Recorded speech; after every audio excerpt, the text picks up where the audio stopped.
Okay, so I am actually going to do a quick video talking about two things that I have been thinking about from our discussions and readings this week.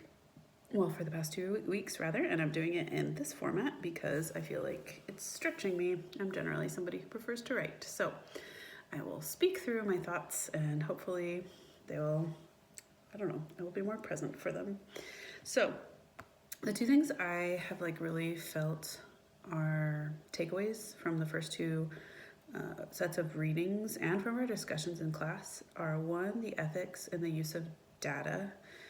And by that I mean, how well are we really understanding our data? What counts as data? How are we counting it, weighing it, or valuing it? And how do we make it useful?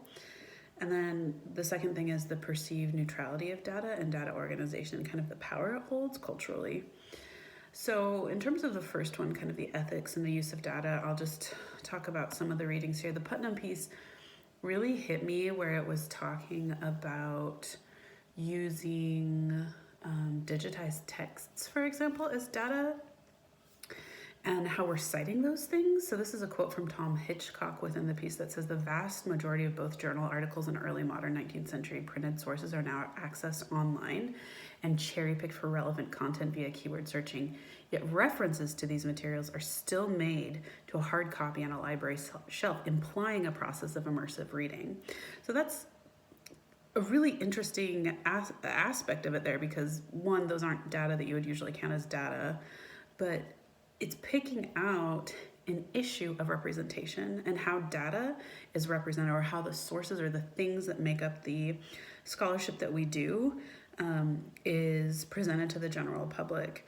And if you're presenting something like you were reading it immersively and you're really just cherry picking it, that is misrepresentation.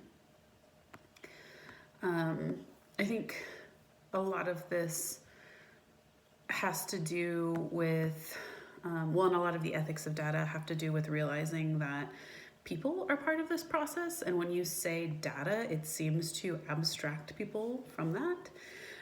So the Radin piece, for example, on digital natives talks about big data. And it says what makes data big is not so much its size, but its ability to radically transcend the circumstances and locality of its production. Computers and algorithms make that possible, but understanding the politics of big data also requires attention to the creating and processing of the data itself, including the recognition that it often comes from living and breathing people. So something happens when we abstract data out of people. And it seems like it's this thing that anyone can use, and it's the capital T truth, but it goes back to the circumstances from whence it came. It goes back to how it was gathered, and then, like the first quote, it goes back to how we're presenting it to the public or to our readers or whatever. And I'm talking as a scholar who will most likely use data.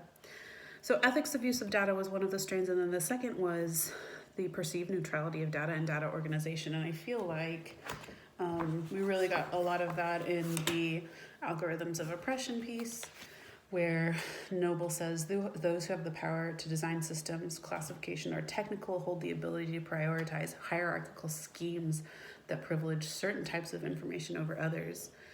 And then we get Routledge and, the Bailey and Gossett piece, which say, "For those of us committed to dismantling interlocking oppression, examining how we get the internet and who gets access to it is as crucial as what is on it." So we're talking about those who are designing the systems, those who are designing classification systems, those who are designing search algorithms. We're talking about who has access to the internet, the digital divide, and what we're finding on the internet in terms of representation. And the innate issues with hierarchy and classification, which we've talked about at length. I do appreciate the D'Ignazio and Klein piece, which make that very understandable, in that we can throw our hands in the air and say, well, we're not going to classify anything, but that doesn't make data useful. And so going forward, I think part of the strength of a class like this one is bringing these issues to the forefront, so at least we're thinking about them as people that most likely will be dealing with data in the future, and may be at some point those people that have some sort of power or say as to how information is used, classified, and those types of things. So those are some of the takeaways so far. They obviously very clearly relate to some of my interests in information objects.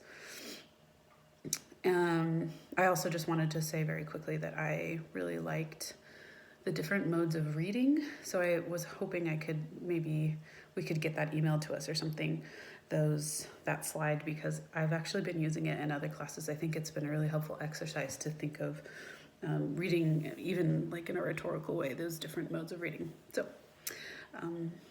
that's my reflection.